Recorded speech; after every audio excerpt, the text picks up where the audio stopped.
다시 한번 또 우리가 예언서 3개 정도 더 살펴보려고 하는데요.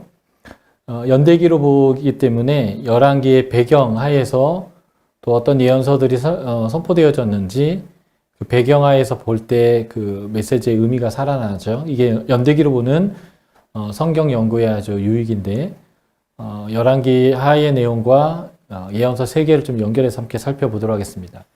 쉬는 시간에 제가 잠깐 살펴봤더니 지금 라이브로 한 300여 명 와서 듣고 계시는 것 같아요.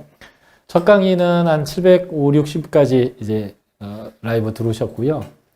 지난주랑 이번 주는 300명 선을 유지하는 것 같습니다. 기도원에 300용사 나왔는데 감사하고요. 지난주 강의한 거 보니까 한 3,000뷰 정도 찍은 것 같아요. 보니까 나중에 듣긴 하셔서 감사드리고 이 강의의 장점은 계속적으로 여러분들이 반복해서 들을 수 있다는 거고 쪼개서도 들을 수 있는 것인데 조금 시간을 두시고 본문과 계속 씨름하면서 저는 너무 짧은 시간에 많은 강의를 해야 되기 때문에 요약적이고도 또 좀 빠르게 많은 양을 다루고 있기 때문에 여러분들이 그 속도 조절해가면서 잘 따라오시면 감사하겠습니다. 또 저는 다니엘 기도가 시작돼 가지고요. 더 안 오실 줄 알았는데 지난주랑 비슷한 인원이 지금 라이브로 돌아와 주셔서 참 감사하다 생각하고 있습니다. 자, 열왕기하 13장부터 17장까지의 부분을 살펴보겠습니다. 나라가 쪼개진 이후에 이제 800년대가 되면 이제 아합 왕조가 종식되고 여기 이제 예후 왕조 시대약이고요. 그리고 이 호세아를 통해서 북이스라엘이 이제 멸망하게 되는데 이게 722년이에요. 그래서 지금 저희가 살펴보는 부분이 BC 800년대부터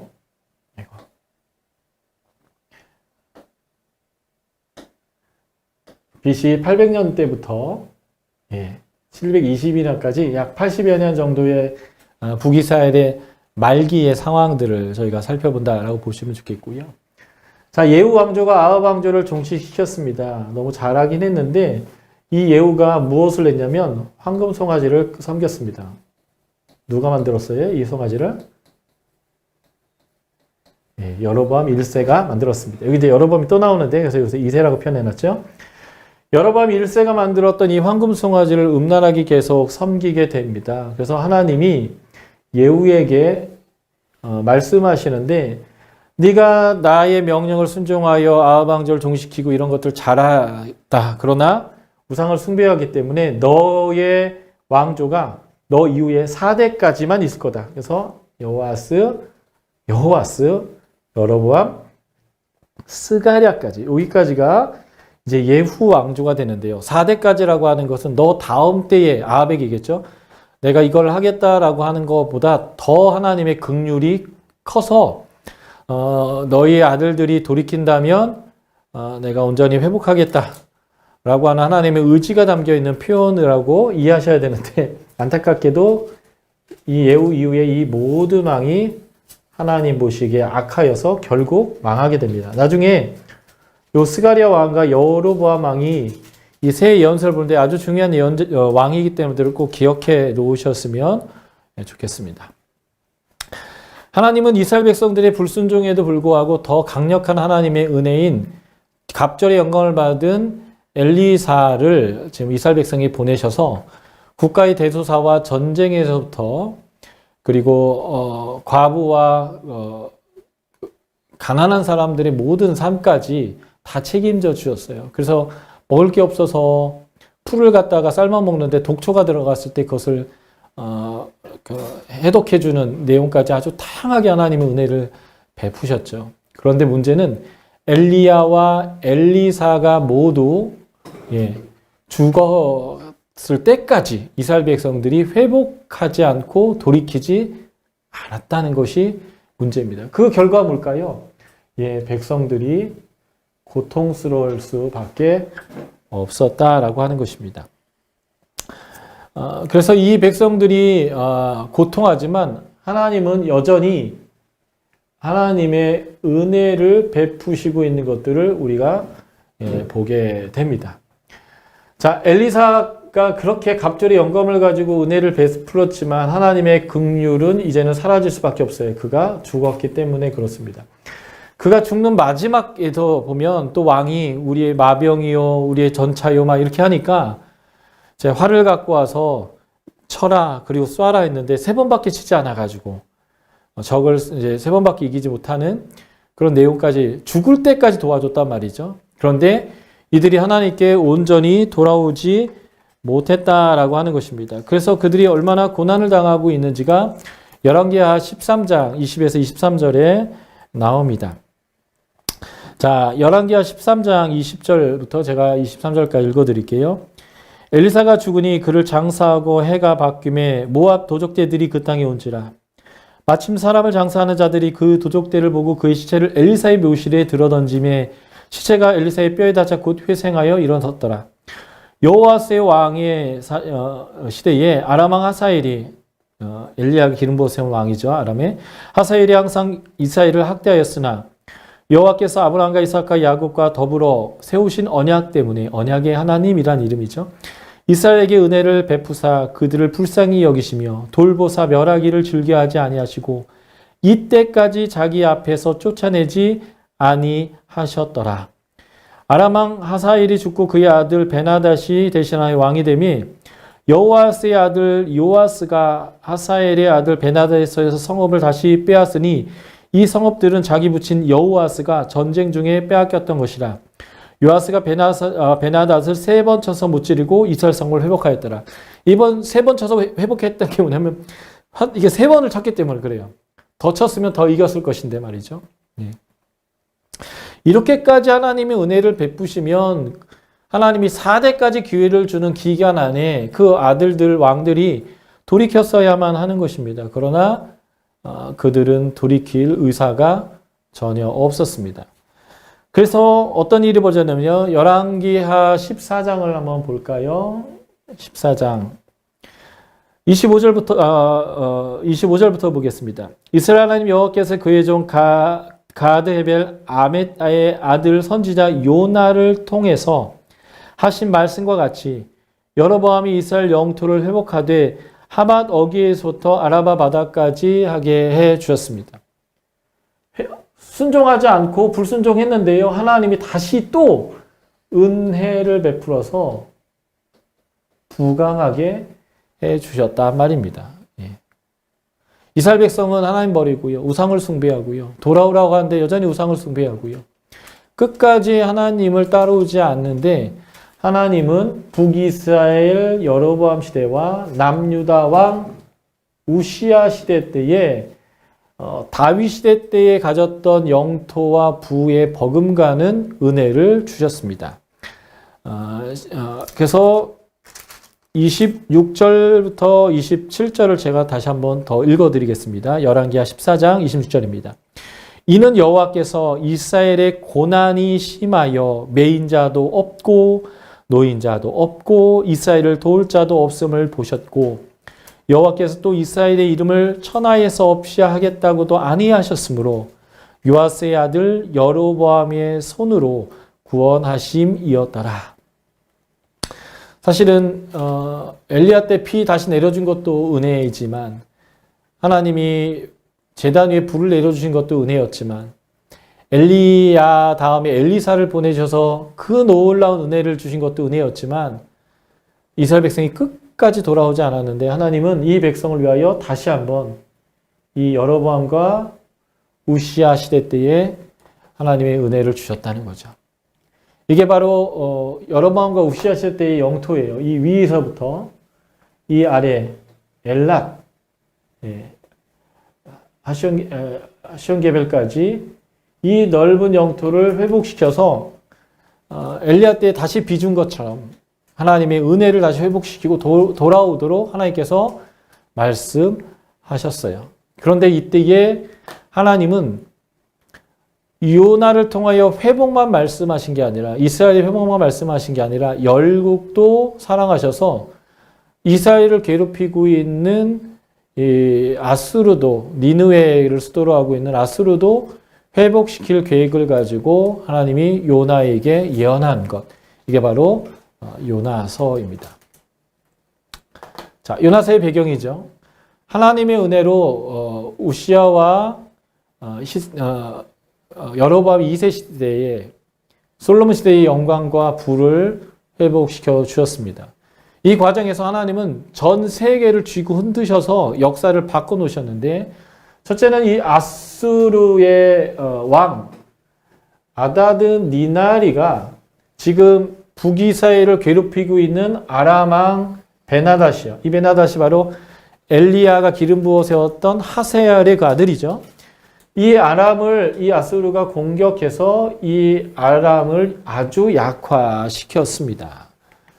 자, 보시면 이게 이제 아수르 왕 아다드 니나리인데, 그가 베나닷을 공격을 해서 약화를 시킨 거죠. 이 약화를 시킨 이 시대 때가 여로보암의 시대와 연관되어지는데, 여로보암과 이 우시아 시대죠.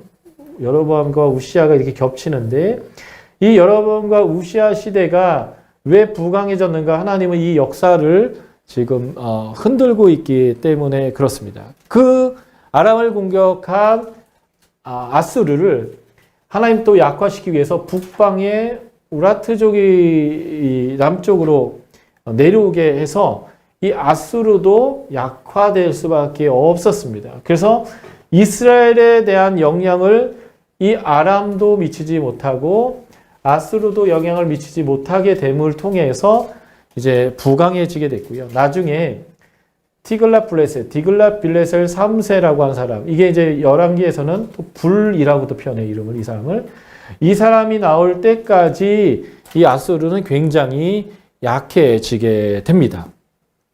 이 아다드 니나리 시대와 연관되어 있는 때인 BC 765년과 759년에 두 번의 기근이 있었습니다. 고대에서는 그 기근은 신들에 의한 징계로 이해했죠. 또 하나는 BC 763년에 6월 15일인데 완전 일식이 있었습니다. 고대의 이런 일식과 같은 천체 현상들은 사람들에게 두려움을 주고 신이 무엇인가 말하고 있다라고 하는 것을 보게 되는 이런 자연의 현상들이요. 기근과 일식이라고는 이 기간들이 있었을 때에 요나가 그곳에 가서 신의 메시지다라고 얘기했을 것이고, 황당하게 그들이 회개하는 모습을 발견하게 되는데, 아마 이러한 그들의 회개는 이러한 역사적인 기근과 완전 일식의 영향을 받았을 것으로 추정할 수 있습니다. 자, 하나님은 내 백성 이스라엘을 그들이 자격이 없지만 은혜를 베풀어서 회복시켜 주셨는데, 이 회복에는 두 가지 회복이 있는 거예요. 그들이 부강해지는 회복과 이스라엘의 부강과 또 하나가 뭐냐면 그들의 사명이 회복되는 것입니다. 무슨 사명일까요? 열국을 하나님에게로 오도록 하는 제사장 나라, 복의 근원의 사명을 회복하는 것입니다. 그래서 하나님은 내가 너에게 은혜를 줘서 회복시켰으니까 너도 너희를 괴롭히는 나라 아수르에 가서 하나님이 너희를 심판하려고 하는데 너희가 돌이켜라라고 하는 메시지를 하셨다라고 하는 거죠. 본문에는 심판이 40일 후에 있을 거다라고 얘기만 되어져 있지만 실제적으로 이들이 회개했을 때 요나가 내가 이럴 줄 알았습니다라고 하는 얘기 안에 보면 이미 회복을 위한 심판의 메시지였다라는 것을 우리가 문맥상으로 명확하게 알 수 있습니다. 그러니까 하나님은 자격 없는 자에게 은혜를 베푸셨을 때에 하나님의 백성으로서 누리는 그러한 부강함의 은혜뿐만 아니라 사명까지도 회복시켜줬다라는 것들을 우리가 이제 보는 거죠. 그런데 동으로 가라고 했더니 서로 갑니다.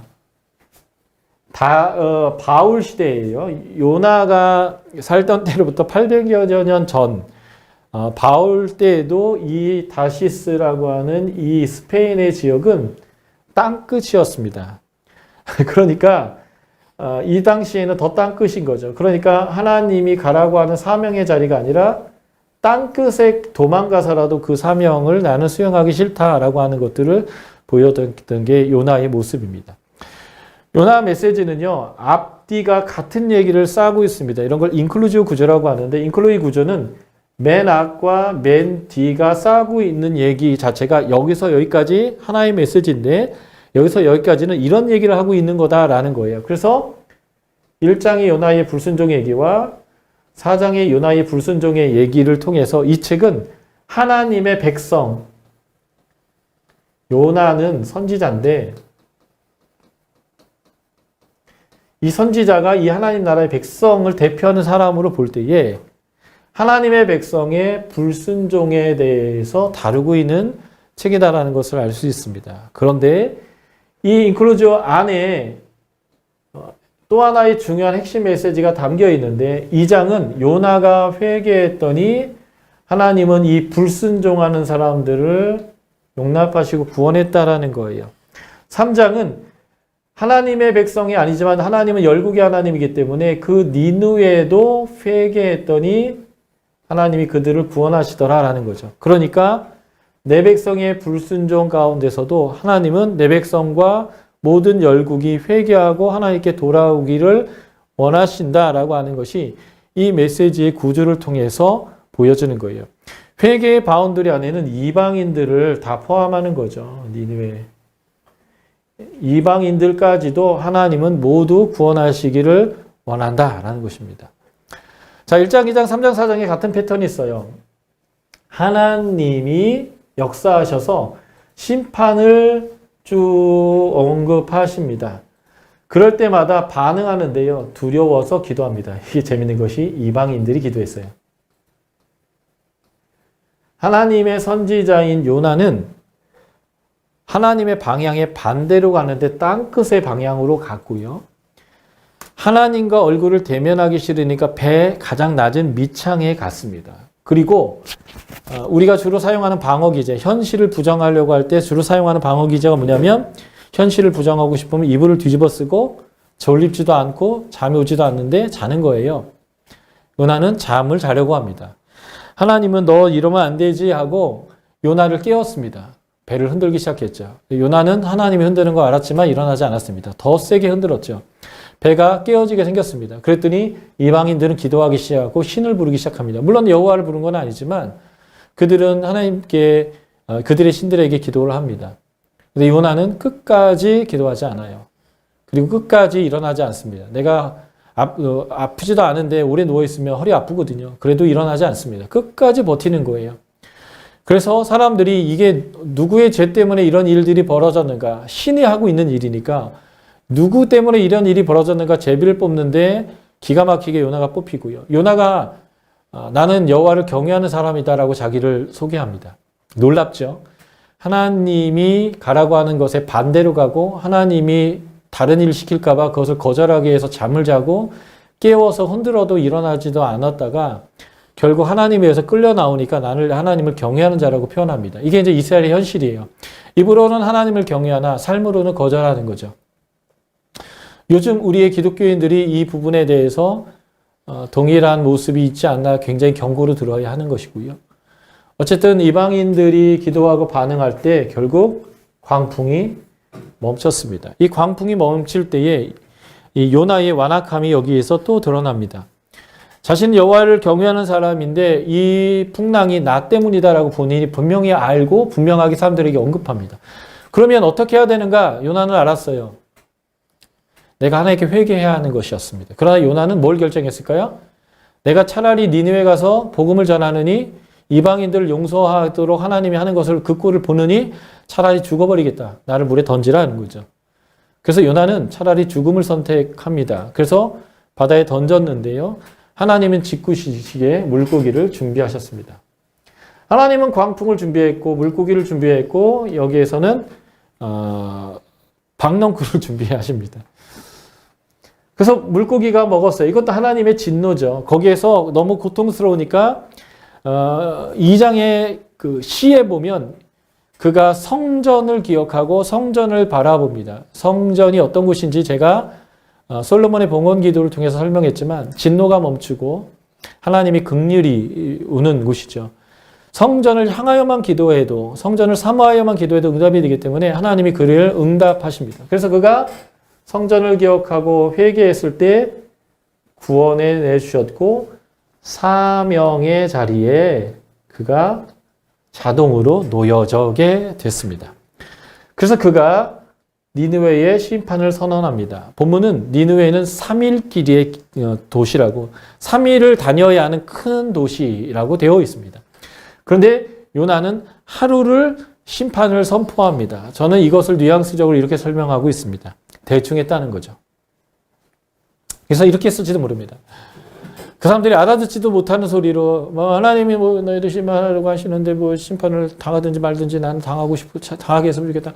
하여튼 3일길을 대충 하루 선포를 했습니다. 그런데 문제는 니느웨가 회개했다는 거예요. 여기 이방인들처럼 여기 이방인이 그 반응이 있는 거죠. 자신의 백성이 회개해도 이방인들이 회개해도 하나님은 심판을 철회합니다. 이 심판의 철회 때문에 요나가 화가 어마어마하게 납니다. 그래서 요나가 하나님께 불평을 토로하죠. 거기에 대한 하나님의 응답으로 너희가 박넝쿨 하나를 아끼는데 내가 그 안에 있는 수많은 사람과 생명을 아끼지 아니하겠느냐라고 하는 이런 메시지가 이제 본문의 중요한 메시지인데요. 하나님에게 어떻게 반응해야 되는가? 하나님은 주권적 섭리로 준비해 나아가시고 하나님은 멈추실 준비가 다 되었는데 어떤 반응을 해야 되는가라는 것이 요나서에서 아주 중요한 메시지입니다. 하나님은 불순종하는 사람에게도 그가 회개만 하면 응답하실 뿐만 아니라 유대인과 이방인 모두에게 은혜를 베푸십니다. 여기서 가장 중요한 메시지는요. 1장과 4장이 유대인들의 불순종이라고 했잖아요. 요나의 행위와 태도는 불순종하고 완악하고 강팍한 이스라엘을 반영합니다. 불순종으로 인해서 고난을 당하는 이스라엘 백성은 이것은 신명기 28장의 저주에 근거한 약속에 근거한 거죠. 그러나 하나님이 전적인 은혜와 긍휼로 이 요나를 통해서 이스라엘 백성의 회복을 명하셨고 우시아와 여로보암 2세 시대 때의 그 회복이 이루어졌을 때 이것이 마치 자신들의 의인 양 교만해져 있습니다. 이 모습은 동시대 예언자인 아모스와 호세아서에서 더 명확하게 드러나니까 거기서 다시 한번 말씀드리겠습니다. 그래서 하나님이 그들만 회복시키는 게 아니라 다른 민족도 구원시키기 위해서 이 이스라엘 민족의 사명을 회복시켜 주십니다. 그래서 이방 민족이 하나님을 알도록 하기 위해서 요나를 파송합니다. 요나는 하나님의 백성이고 그 하나님의 뜻을 알았지만 분명하게 거절했습니다. 이게 동쪽으로 가라는데 서쪽 땅 끝으로 가는 것이죠. 그리고 하나님이 이방인들을 사랑하시고 구원하시는 것에 화를 냈습니다. 거절이죠. 자, 이게 이제 뭘 얘기하는 걸까요? 알면서도 하나님 뜻을 거절하는 것. 나에게 하나님의 은혜를 베푸는 것은 당연하나 내 원수에게 하나님의 은혜를 베푸는 것은 내가 용납할 수 없다는 것입니다. 이 말은 하나님이 주인입니까? 내가 주인입니까? 누가 주인이냐 말이에요. 내 뜻이 이루어지기를 원한다면 내가 주인이고요. 하나님의 뜻이 이루어지기를 원한다면 하나님이 주인이신 겁니다. 내 뜻은 뭘까요? 내 편, 우리 민족, 이스라엘의 회복을 원한다라는 것. 그것을 하나님이 들어주신다면 하나님은 도구가 되고 내가 주체가 되는 거죠. 근데 하나님은 이것도 원하셔서 들어주었습니다. 그러나 하나님이 원하는 것은 이스라엘만의 회복도 아니고 이방까지의 회복을 동시에 원하셨고 이방인을 위한 복음의 사역을 위하여 유대인들의 회복을 해주셨죠. 그게 하나님의 뜻인데 요나는 이 하나님의 뜻은 거절하고 나에게 잘해주는 것만 결정했습니다. 했기 때문에 요나는 자신이 주인이었던 거예요. 하나님을 잘 알았단 말이죠. 잘 알았어도 자신이 주인입니다. 요나서 4장을 한번 우리가 펴보겠습니다. 아주 친숙한 본문이 예, 요나서 4장에 등장할 것입니다. 자, 요나서 4장, 요나가 화를 내는 내용인데요. 4장 1절, 2절을 제가 여러분들에게 읽어드리겠습니다. 물론 여러분들이 본문을 찾으신 분들은 같이 소리내서 읽어도 좋을 것 같습니다. 요나서 4장 1절, 2절 제가 읽습니다. 요나가 매우 싫어하고 성내며 여호와께 기도하여 이르되 여호와여 내가 고국에서 있을 때 이러하겠다고 말씀하지 아니하였나이까. 그러므로 내가 빨리 다시스로 도망하였사오니 주께서는 은혜로우시며 자비로우시며 노하기를 더디하시며 이내가 크사 뜻을 돌이켜 재앙을 내리지 아니하시는 하나님이신 줄 내가 알았습니다. 요나가 얘기했다는 거예요. 내가 이럴 줄 알았다고. 당신은 이 사람들, 니네 사람들, 아수르 사람들 용서할 걸 내가 알았다고. 원래 하나님 그런 분인 거 내가 안다고. 그래서 내가 여기 안 온다고 한 거 아니냐고. 근데 나를 억지로 여기까지 끌고 와서 이 사단을 내시냐고 얘기하는 거예요. 우리 그리스도인들은 하나님 어떤 분인지 잘 알아요. 그런데 그 하나님 뜻에 나를 맞추려고 하지 않아요. 그냥 내가 기도하고 복 달라고 하면 나에게 복 주는 하나님이 내 도구가 되었으면 좋겠다는 거예요. 하나님이 뭘 기뻐하는지는 내가 알아요. 그러나 그것은 내 뜻이 아니에요. 그러니까 하나님 이렇게 좀 하지 마시라고요. 라고 했던 하나님의 은혜로 구원받은 이 백성이 하나님의 뜻은 거절하는 것. 이게 바로 BC 722년에 북이스라엘이 멸망하게 됐던 가장 큰 이유 중에 하나가 되는 것입니다. 하나님의 은혜는 수용하지만 하나님이 열국을 향한 구원의 사역에는 동참할 수 없고 나만 사랑하고 적은 사랑하면 안 되고 내가 주인이고 당신은 내 도구입니다. 라고 했던 이러한 모습은 너무나 놀라운 모습이죠. 알았다고 얘기하지 않아요. 그래서 내가 하나님이 가라는 니느웨로 안 가고 다시스로 갔다고 하잖아요. 정리하죠. 요나서를 통해서 알게 된 하나님의 성품은 무엇입니까? 몇 가지를 저희가 봤어요. 방금 읽었던 4장 2절에서도 읽었고 그리고 돌이키면 누구라도 하나님께서 받아주시는 그 모습을 우리가 봤습니다. 요나서 강을 통해서 새롭게 안 게 무엇인지 한번 여러분들 나름대로 정리하셔야 되고요. 나를 향한 하나님의 은혜는 당연하죠. 그러나 죄인들을 향한 하나님의 은혜는 부당하다고 여기지는 않는지 하나님이 주인인지 내가 주인인지라는 질문이에요. 나는 무엇을 당연하다고 여기는가? 내 뜻을 하나님이 맞추는 것을 당연하다고 여기는가? 하나님의 뜻에 내가 기꺼이 맞추는 것을 당연하다고 여기는가? 한번 여러분들 스스로 돌이켜 보시고 혹시나 내 뜻에 하나님을 맞추려고 했던 것들이 있다면 그것이 무엇인가? 한번 적어보시고 돌이켰으면 좋겠습니다. 네 번째, 하나님이 복음을 전하라고 한 사람이 있는데 여러분들이 니느웨가 아니라 다시스로 가신 적은 없는지요? 저 인간에겐 내가 복음 전하기 싫다. 하나님이 복음 전한 사람이 있다고 한다면 다시스로 가지 마시고 그 사람이 원수라도 니느웨로 가시고 즉시로 순종하셨으면 좋겠습니다. 순종이 제사보다 낫기 때문에 그렇죠. 이 외에 여러분들 적용할 것들이 무엇인가 한번 적용해 보셨으면 좋겠습니다. 자, 다시 한번 열왕기하 13장에서 17장 사이로 가도록 하겠습니다. 지금 하나님이 요나를 통해서 여로보암과 우시아 시대 때에 은혜를 베풀었어요. 요나죠.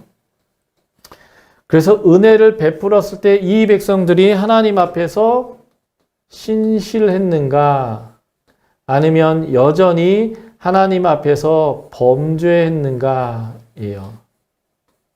대전제는 은혜를 하나님이 주셔서 거기에 대한 응답이 어떤 것이냐라는 것인데 앞으로 지금 저희가 봐야 될 아모스와 호세아는요. 이 아모스와 호세아 선지자는 은혜에도 불구하고 끊임없이 범죄하여서 그들이 멸망할 수밖에 없었다라는 것을 설명합니다.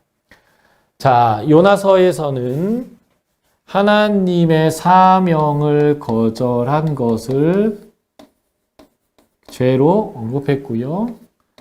아모스서에서는 좀 이따 설명하지만 하나님의 공의, 하나님이 너희를 잘 먹게 잘 살게 했으면 가난한 자와 고아를 돌봐야 되는데 하나님의 공의를 저버린 것이 그들의 심판에 이었습니다.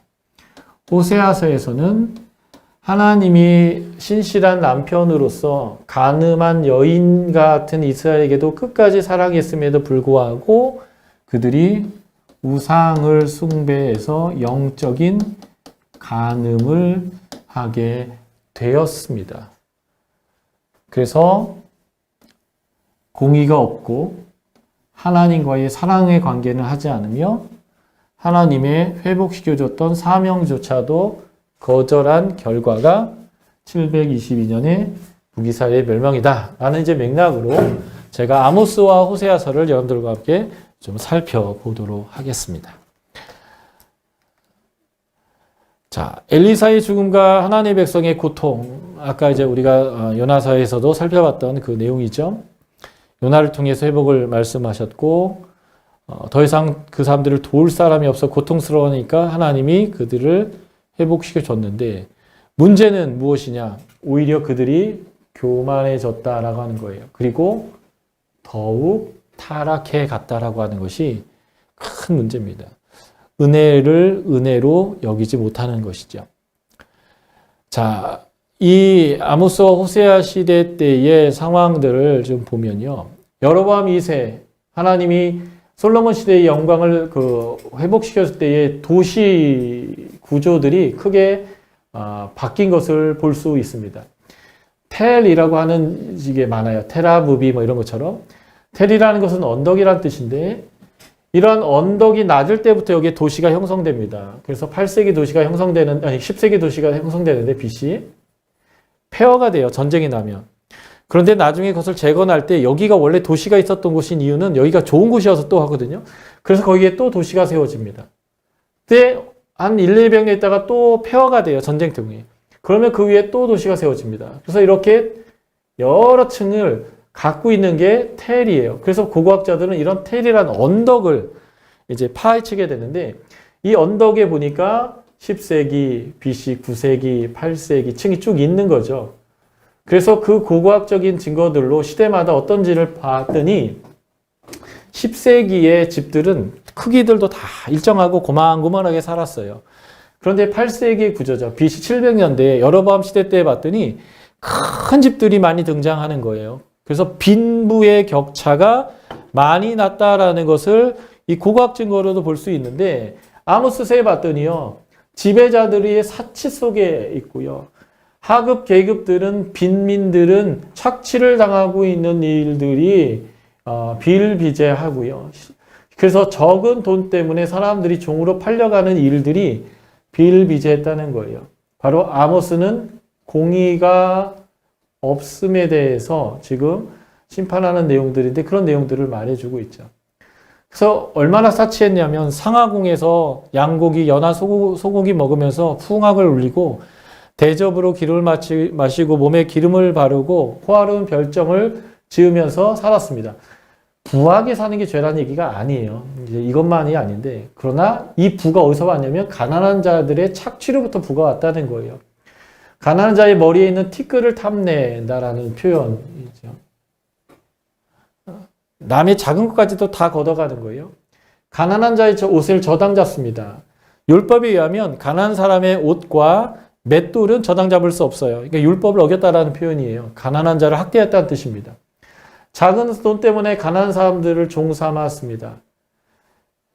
가난한 자를 학대하는 데에 바산의 암소들, 살이 두릭두릭 찐 여성들을 얘기하는 건데 이게 이제 여성 비하를 얘기하는 게 아니에요. 여성 살찐 게 죄라는 얘기가 아니라 착취한 것을 먹고 호화롭게 지내면서 살찐 모습들을 마치 바산의 암소라고 표현하셨다라고 그냥 그렇게 이해하시면 좋겠어요. 살찐 건 절대 죄가 아닙니다. 그리고 가난한 자를 밟고 미래 부당한 세를 받고요. 성경은 다른 사람에게 그 이자놀이를 통해서 다른 사람들을 괴롭히는 것을 금하고 있습니다. 그래서 궁핍한 자를, 가난한 자를 망하게 하는 모습들이죠. 그런 사람들의 모습이 아모스 시대 때에 아모스서를 봤더니 가득하다는 거예요. 그래서 장사꾼들이 저울을 속이는 공의가 없음을 보고요. 재판관자들은 뇌물을 받고 돈이 있으면 무죄고 돈이 없으면 유죄다라고 하는 그런 형태의 재판을 일그러뜨리는 일들을 수없이 했다는 거죠. 그래서 공법은 백성을 죽이는 쓴 습과 쓸개가 되어져 버렸다는 것입니다. 아모스 2장 8절에 보면 신전에서 축제를 즐기는 데에 가난한 사람에게서 저당 잡아 뺏어온 옷을 깔고 대접으로 술을 마신다라고 표현하고 있습니다. 가난한 사람의 옷을 빼앗는 것은 율법을 어기는 거고요. 신전에서 제단에서 제사를 드리면서 포도주를 먹거나 무엇인가 고기를 먹는다라고 하는 것은 화목제를 드린다는 뜻입니다. 화목제는 이전에 번제나 속죄제, 속건제, 속죄, 속건제를 드리고 소제를 포함해서 하나님과의 관계가 회복되면 나는 하나님과 이제 친하게 지낼 수 있다고 하면서 화목제를 드리면서 음식을 먹습니다.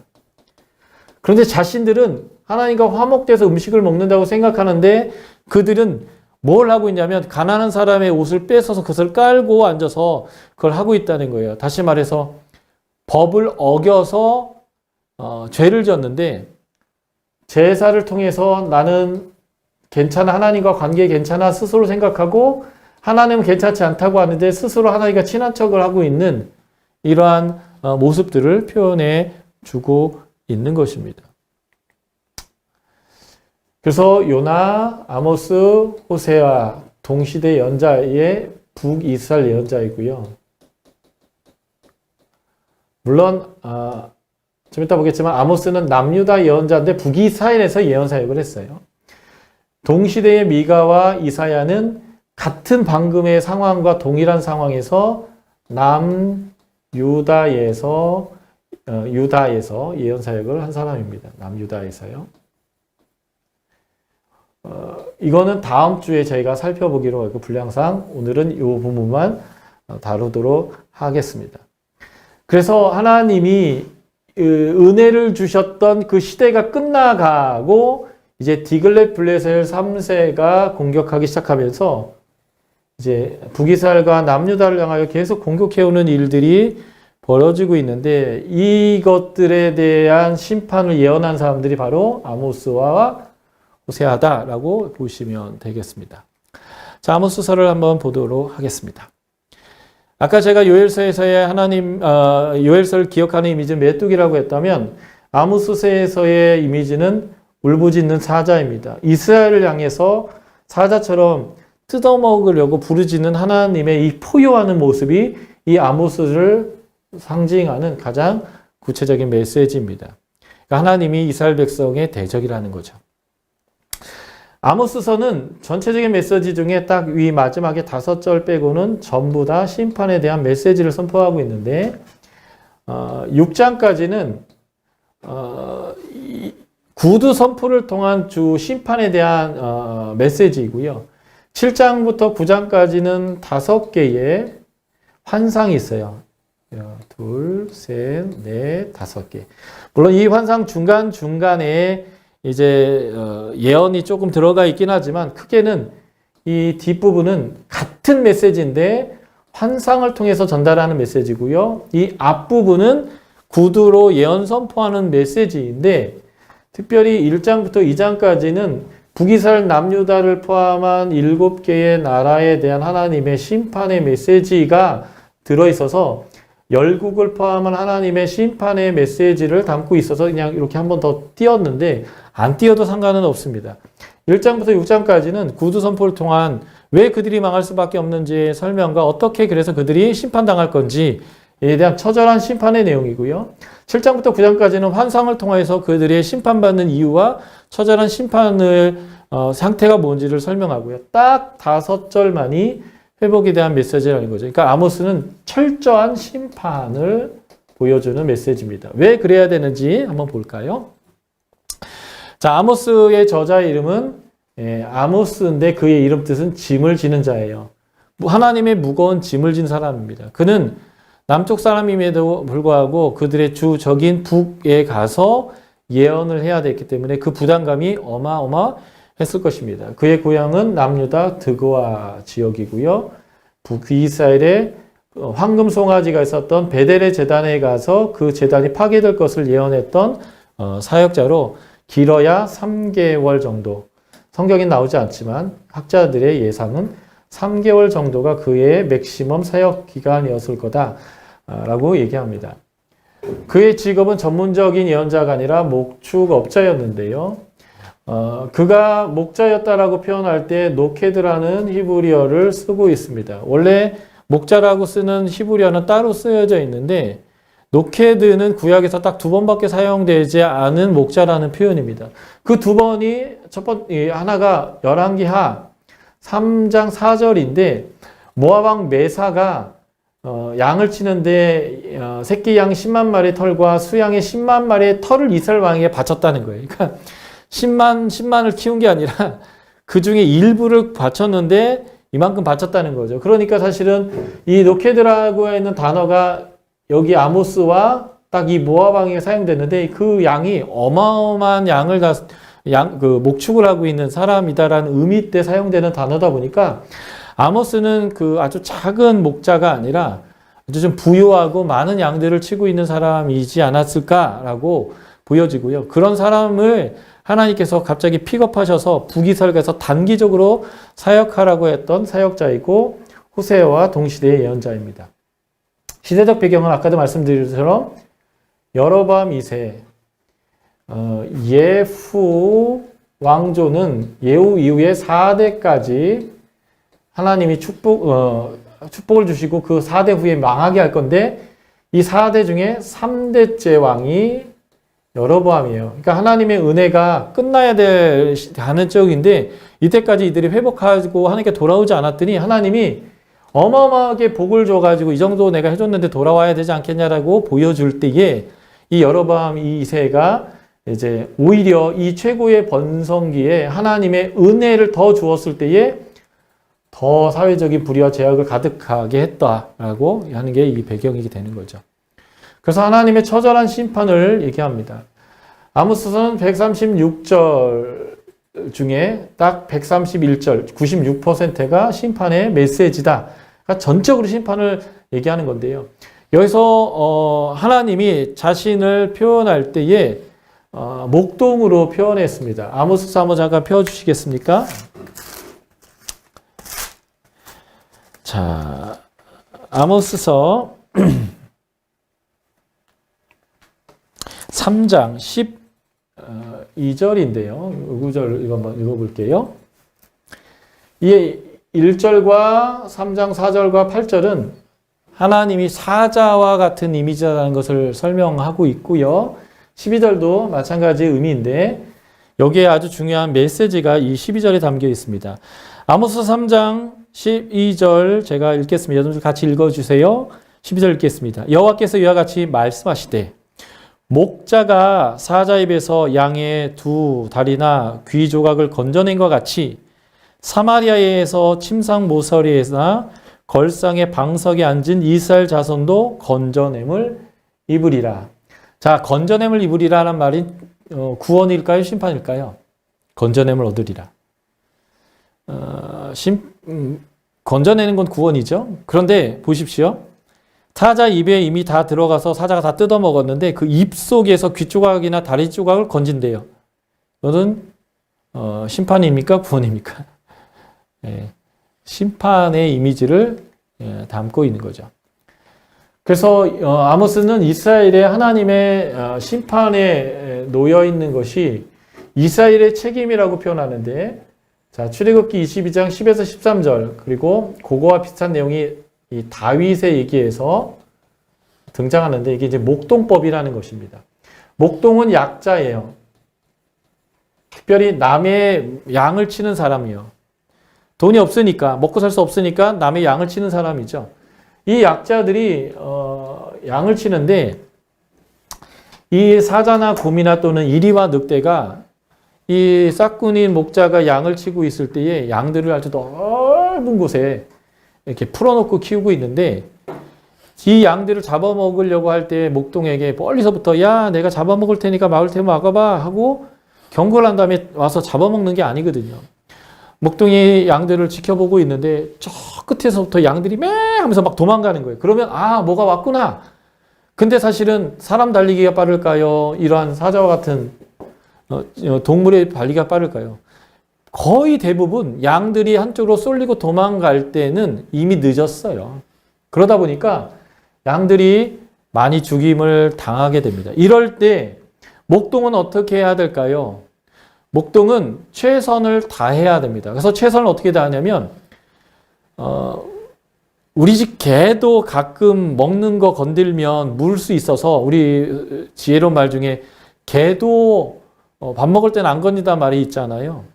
그런데 이 야생동물이 자기가 사냥한 것을 목동에 와서 뺏는다라고 한다면 순수히 뺏기지 않을 겁니다. 그러니까 사실 되게 위험한 상황이지만 그 위험한 상황에서 이 죽은 양의 귀조각이나 다리 조각 하나만이라도 뺏어서 와서 주인에게 보여주면 주인은 네가 최선을 다했구나라고 해서 그 목동에게 더 이상 책임을 물지 않는 법이 바로 이 목동법입니다. 사무엘서에서 다윗은 자신이 목자를 칠 때에 그 다리 조각, 귀 조각 하나만 빼는 정도가 아니라 아예 그 곰과 사자의 입을 내가 찢어버리면서라도 내가 끝까지 양을 지켰다라고 하는 그 표현은 사실 이 목동법을 근거로 내가 아주 충성됐다라고 하는 것을 표현하는 내용이 있죠. 창세기 31장에서 야곱은 내가 그렇게 양을 짐승에게 잃었을 때 나는 귀 조각, 다리 조각 보여주고 면제받지 않고 나는 다 갚아버렸다 라고 할 때도 이 목동법이 표현되는 것입니다. 여기서 목동이 바로 하나님인 거예요. 나는 귀 쪽과 다리 조각 하나 꺼내듯이 너희를 꺼내겠다라고 하는 것은 내가 책임은 다하겠다. 그러나 이미 너희가 다 먹혀서 입속에 들어가서 죽은 건데 그 책임은 내 책임이 아니라 너희 책임이다 라고 하는 것을 말하는 것이지요. 그러므로 정리하자면 심판을 얘기하는 것입니다. 이미 목숨을 잃은 거예요. 목동인 하나님의 책임은 없습니다. 아마 이 하나님의 책임이 없다는 얘기를 제가 계속 여러분들에게 말씀드렸기 때문에 충분히 이해하실 것 같습니다. 그러나 심판은 불가피하지만 신락 같은 희망이 있습니다. 그게 뭐냐면 하나님이 회개하는 소수의 사람들을 귓조각이나 다리조각 꺼내듯이 하나님이 구원해 줄 겁니다. 그러므로 아모스나 호세아가 지금 회개하라고 말하는 말씀은 회개하면 심판이 유보되거나 멈춘다는 얘기가 아니라 심판은 불가피하지만 그 진노 중에라도 하나님의 긍휼과 구원이 있다라는 것을 보여주기 위한 그런 심판의 메시지인 것을 우리가 알 수 있는 거죠. 아모스가 밝히는 이스라엘의 심판의 주된 이유는 공의가 없기 때문입니다. 공의와 정의를 쓰레기, 똥이나 쓴 쑥처럼 가치 없는 것으로 바꿔버렸다라고 하는 거죠. 그래서 하나님이 무엇을 좋아하십니까? 공의를 좋아하십니다. 하나님은 불의는 싫어하십니다. 우리가 하나님하고 친하게 지내려면 하나님과의 친밀함의 방법은 공의로운 것을 선택하십시오. 하나님이 여러분들을 사자처럼 물어뜯도록, 그래서 여러분들이 죽임을 당하도록 하고 싶은 일이 있다면 여러분들은 이 불의를 행하셔서 하나님과의 관계를 끝내십시오. 그러면 여러분들은 하나님과 관계를 끝낼 수 있습니다. 공의를 행해야 합니다. 자, 마지막 5구절이 회복에 대한 메시지라고 했는데요. 그 회복의 메시지의 중요한 것은 하나님이 다윗의 장막을 회복시키기로 하신 것이다 라고 하는 것입니다. 자신의 백성들의 심판을 선포하셨던 하나님이 회복을 얘기하시면서 떠올렸던 이미지는 다윗의 장막입니다. 이 북이스라엘이 722년에 멸망당합니다. 이 700년대에 지금 아모스가 이 예언을 할 때에 남유다에는 솔로몬 성전이 여전히 있습니다. 솔로몬 성전이 여전히 남유다에 존재합니다. 그런데 하나님은 이 솔로몬 성전이 아니라 다윗의 장막의 회복을 꿈꾸고 있습니다. 그 어떤 건물도 없이도 오직 하나님만으로 하나님과 친밀하고 동행을 이루었던 그 장막을 회복하시겠다라고 하는 거죠.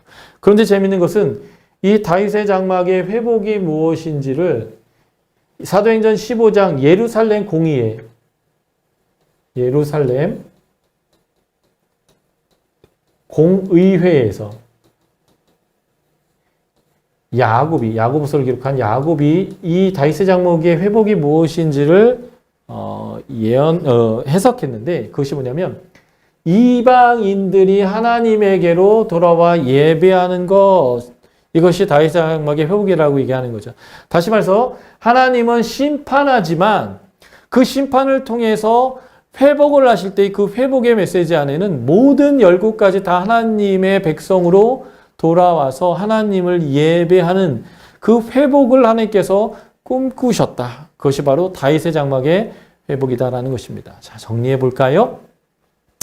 아모스를 통해서 우리가 알 수 있는 하나님의 성품은 무엇인가 인 거죠.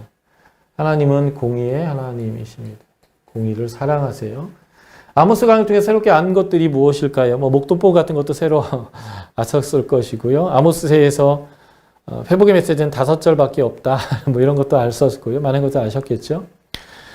당신 삶 속에서 하나님의 공의와 정의를 실천하고 있는 것이 무엇입니까? 나는 이것만은 목숨같이 지킨다. 하나님이 기뻐하는 거니까 목숨같이 지킨다라는 것들을 한번 얘기해 보십시오. 나는 절대 신호는 안 어기려고 노력한다라든지, 운전하다가요. 나는 거짓말을 하지 않으려고 애쓴다라든지, 나는 내 돈이 아닌 돈에 대해서 길가다 줬더라도 갖지 않고 남의 것을 절대 탐하려고 하지 않는다든지, 내 나름대로 하나님의 성품 안에서 공의와 정의를 실천하기 위하여 하는 게 있죠. 그리고 나는 다른 건 몰라도 여자는 때리는 것은 인간 취급 안 한다. 그래서 난 여자와 어린아이와 노약자는 나는 무조건 보호한다. 이런 것들 있잖아요. 여러분들이 실천하고 있는 공의는 무엇입니까? 너무 많아서 A4지에 한 장 넘어가면 참 감사하겠고요. A4지 한 장 넣고 3시간, 4시간을 찾아내려고 하는데 적을 게 없다라고 한다면 하나님이 물어뜯을지 모르니까 빨리 무엇인가 실천하셨으면 좋겠습니다. 당신은 하나님과의 친밀함을 누리시는 다윗의 장막이 있으신가요? 한번 그 하나님과의 친밀함의 그 다윗의 장막, 그 무엇 제의가 없어도 하나님과 동행하는 당신만의 그 다윗의 장막은 무엇인가요? 어디인가요? 어떻게 하고 있나요? 그런 친밀함의 시간은 언제인가요? 한번 이것들을 포함해서 한번 적용하셨으면 좋겠습니다. 자, 오늘 마지막 책입니다. 호세아서. 그죠? 아모스와 동시대의 예언자인데 아모스에서는 사자의 하나님이었습니다. 이거는 심판의 이미지라고 우리가 봤죠. 그런데 이 하나님의 양면성이 있습니다. 공의의 하나님은 사랑의 하나님이시기도 합니다. 그래서 여기서 호세아에서의 하나님의 이미지는 신랑이십니다. 그 신랑은 신실하셔서, 신실하다는 것은 언약의 하나님이란 뜻이고 아브람과 이삭과 야곱의 하나님 뜻이에요. 신실하신 하나님이 목숨을 걸고 끝까지 책임지겠다라고 하는 하나님의 그 끝없는 사랑이 바로 호세아서를 이미지한다면 볼 수 있는 신랑, 사랑입니다. 재밌죠? 심판, 공의의 하나님은 동일하게도 사랑과 신랑 되신 하나님이라는 거예요. 이 하나님의 이중성이 여러분들을 심판하지 않으려고 하는 하나님의 그 은혜가 계속 발동할 수밖에 없는 그 경계이신 거죠. 이중이 껴가진 것이 아니라 하나님은 참과 옳음 안에서 여러분들을 향한 여러 가지의 태도들을 취하고 있다는 것을 보시면 좋겠습니다. 자, 호세아서의 메시지는 이렇게 전달하고 있어요. 3장까지는 호세아의 실제적인 삶의 경험을 통해서 메시지를 전달하고 있습니다. 그냥 삶으로 전달하는 거예요. 삶으로. 예언자는 삶으로 메시지를 전합니다. 그리고 4장부터 끝장까지는 그가 하나님께 받은 메시지를 구두로 선포하는 내용들로 되어져 있는데, 이 삶의 부분은 자신의 결혼 관계를 통해서 자신이 거룩한 선지자임에도 불구하고 해서는 안 되는 창녀와의 결혼과 그 창녀가 음행을 행하고 떠나갔음에도 불구하고 끝까지 그를 데려오는 이러한 그의 그 모습을 통해서 하나님이 지금 이스라엘에게 어떻게 하고 계신지를 삶으로 드러내는 호세아의 가정을 통한 메시지입니다. 이걸 통해서 신실하신 신랑 하나님과 음란한 아내 이스라엘을 드러내고 있고요. 바로 이 음란한 아내를 향한 선포의 메시지들이 4장부터 19장까지의 내용인데 그 내용들은 여러 가지 제목으로 자를 수 있으나 같은 얘기를 반복적으로 반복하고 있다라고 보시면 좋겠습니다. 자, 아까 말씀대로 호세아의 삶에서 호세와 고멜, 그것은 하나님과 이스라엘 관계를 그대로 투영하게 됩니다. 그래서 호세아는 고멜과 결혼하여 자식을 셋을 낳게 되는데 그 첫 번째가 이스르엘이라는 뜻이고요. 두 번째가 로루암하고 세 번째 이름이 로암미입니다. 이 로는 아니다라는 부정의 말이에요. 루아마가 아니다, 암미가 아니다 이런 뜻인데요. 루아마는 긍휼이에요. 근데 이제 루아마는 이제는 이스라엘 백성에게 긍휼을 베풀지 않겠다는 메시지를 그 자녀의 이름으로 짓는 거고요. 암미는 my people, 나의 백성이란 뜻인데 거기에 로가 붙으면 내 백성 아니라는 거죠. 그래서 이 두 자녀의 이름은 이스라엘을 심판하겠다는 것인데 이것은 출애굽할 때의 하나님과의 언약이 너는 내 백성 되고 나는 너희 하나님이 되는 것인데 이 언약이 깨어졌다라는 것을 보여주는 이름이 로루아마와 로암미입니다. 그런데 이것은 722년에 이루어져야 될 두 예언인데요. 이스르엘이라고 하는 예언은 그보다 빨리 이루어지는 예언입니다. 하나님은 다른 예언을 마치 하나의 예언처럼 설명하시면서 예언자가 있는데 예언자의 가까운 미래에 일어날 예언과 먼 미래에 일어날 예언을 마치 하나의 예언처럼 설명하는데 그래서 우리가 볼 때는 이 두 개의 예언이 이렇게 겹쳐 있는 것처럼 보여서 구분을 못하지만 이 앞의 예언이 성취가 이루어지게 되면 이 앞의 예언과 뒤의 예언 간에는 거리의 간격이 있구나라는 것을 보게 되고 이 예언이 성취됨을 통해서 이 뒤의 예언도 반드시 성취될 건데 이것이 성취되지 않도록 여기에서 회개가 일어나도록 하나님은 이 두 가지의 예언을 붙여서 예언하는 것이 있어요. 이것을 텔레스코핑 예언이라고 하는데 바로 이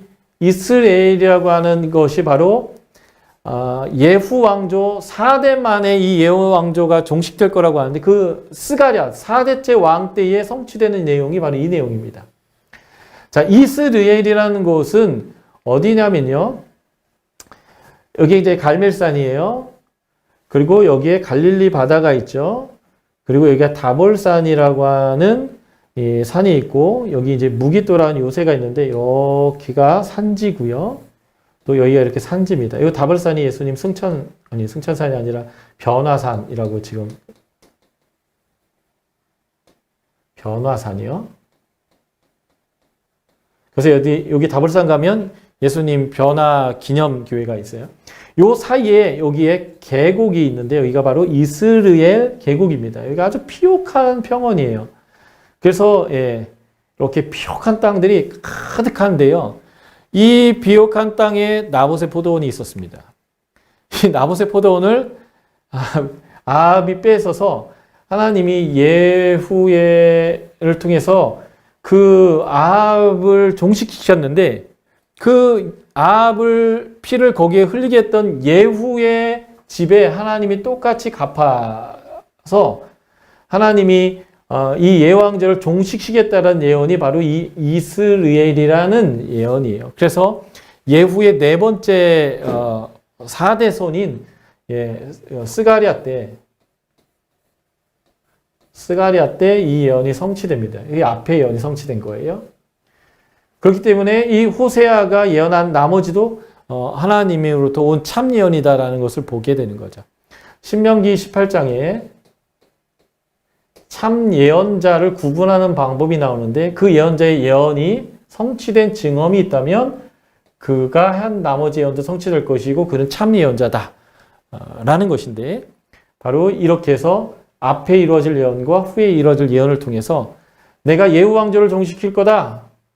근데 이것이 성취된다고 한다면 내가 너희를 심판할 거다라고 하는 예언도 엄중하게 너희들이 생각해야 될 거다. 이런 식으로 하나님께서 예언하시는 것입니다. 그래서 오세아는요, 하나님의 심판할 수밖에 없지만 여전히 내가 너희를 사랑하는 신랑이다라고 하는 이 내용이 계속 교환되고 있어요. 하나님의 애타는 심정이 설명되는 거죠. 하나, 둘, 셋, 넷, 다섯, 6번 반복되면서 하나님은 심판할 수밖에 없어서 심판하지만 내가 끝까지 너희를 포기하지 않는 심판으로 너희를 이끌 거다라는 것들을 계속 바라보게 하는 그러한 애타는 신랑의 심정이 이 구조 안에 이미 드러나고 있습니다. 자, 호세아는 이름 자체가 구원이에요. 그러니까 그가 어떤 사역을 하고 있는지 우리가 알 수 있겠죠. 그는 직업적 선지자이고요. 북이스라엘 사람이면서 북이스라엘 향해서 예언을 했습니다. 거룩한 선지자로서 할 수 없는 수치스러운 일이 바로 이 창녀와의 결혼이었습니다. 제사장에게도 이렇게 하면 안 된다고 분명히 말씀하고 있죠. 그런데 하나님은 이 비정상적인 것을 예언자에게 요구하셨는데 그것은 하나님이 이들을 향하여 어떤 마음인지를 예언자의 삶으로 표현하기 위한 것이었습니다. 호세아는 여로보암 2세에 하나님의 은혜의 시대 때에 북이스라엘에 예언했고 그때가 최고의 번성기지만 죄악이 제일 많았습니다. 은혜를 모르는 모습이죠. 그래서 하나님이 심판하지만 사랑한다라고 하는 메시지를 전하고 있는 것입니다.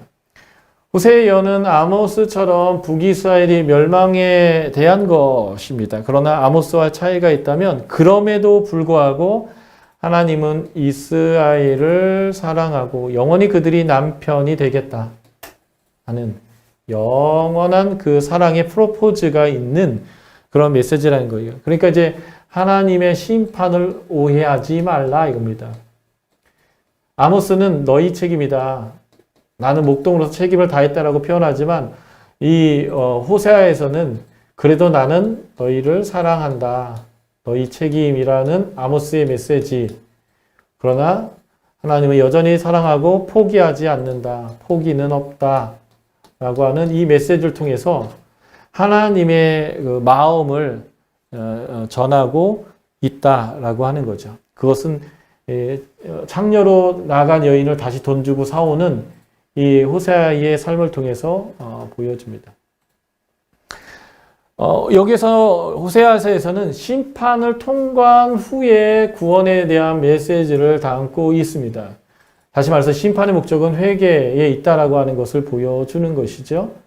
그래서 마치 심판을 뭐라고 표현하냐면 애굽의 노예였던 출애굽 전으로 다시 출애굽 이전 애굽으로 돌아가는 것으로 표현을 해요. 이게 심판이에요. 그런데 다시 출애굽시키겠다는 거예요. 출애굽. 다시 출애굽을 시키겠다라는 식의 표현으로 이 호세아에서 계속 메시지를 전하고 있는 거죠. 예. 그래서 너희가 포로로 끌려가지만 다시 아브라함과 이삭과 야곱이 얘기한 것처럼 너희 자손이 많을 것이고 너희는 다시 내 백성이 될 거다라고 하는 메시지로 하나님의 회복의 메시지를 얘기합니다. 그래서 다시 애굽으로 가는 것을 여기서 호세아서 2장 14에서 15절에 이렇게 표현했습니다. 내가 그들을 타일러 거친 들로 데려갈 거다. 역출애굽하는 거예요. 출애굽에서 그 가나안에 들어온 곳에서 다시 되돌려 나가는 거죠. 그리고 거기에서 너희를 위로하고 그리고 너희에게 다시 포도원을 줄 것이다. 그래서 아골골짜기가 아간이 돌무대기로 주어서 고통의 골짜기였죠. 너희가 쫓겨난 그 아골 골짜기와 같은 곳이 소망의 골짜기가 되게 할 것이고 내가 어렸을 때에 애굽 땅에서 했던 것처럼 내가 다시 해주겠다라는 거예요. 그러니까 심판은 다시 애굽으로 가는 거예요. 종살이 하는 것처럼 다시 광야로 가지만 거기에서 다시 사랑의 관계를 맺고 다시 돌아오게 하는 제 출애굽적인 사건과 같은 게 회복의 메시지다라고 하나님께서 말씀하는 거죠. 그래서 자, 하나님이 1장 2에서 6절 이스라엘의 심판의 메시지가 아까 제가 어떻게 앞에서 이루어지는 심판이요. 예. 이스라엘에 대해서 심판을 했고요. 로아마라고 이 뒷부분에서 심판의 예언을 이제 얘기를 이제 하시는데 다시 중간에 구원의 얘기를 한번 해요. 유다에게는 내가 긍휼로 하겠다. 이게 이제 이사야서에 나오고 열왕기하 18장 19장에 나오는 히스기야를 구원하는 얘기인데 이거는 제가 다음 주에 좀 말씀드리겠고요. 심판을 얘기하지만 구원을 얘기해요. 그리고 다시 하나님이 심판을 얘기하죠. 로암미 심판을 또 얘기하면서 다시 구원을 얘기하면서 지금 이 이스라엘 로암미라고 하는 이 심판을 다 뒤집는 회복의 메시지를 하고 있는 게 이 구원에 대한 메시지입니다.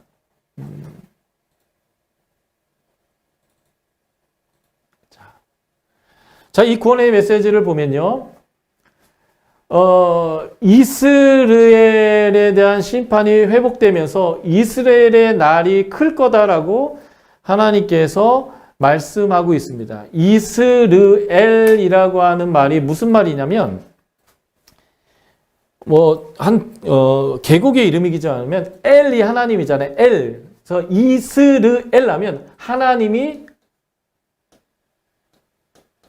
흩어 뿌렸다 이런 뜻이에요. 엘이 하나님이 흩어 뿌렸다.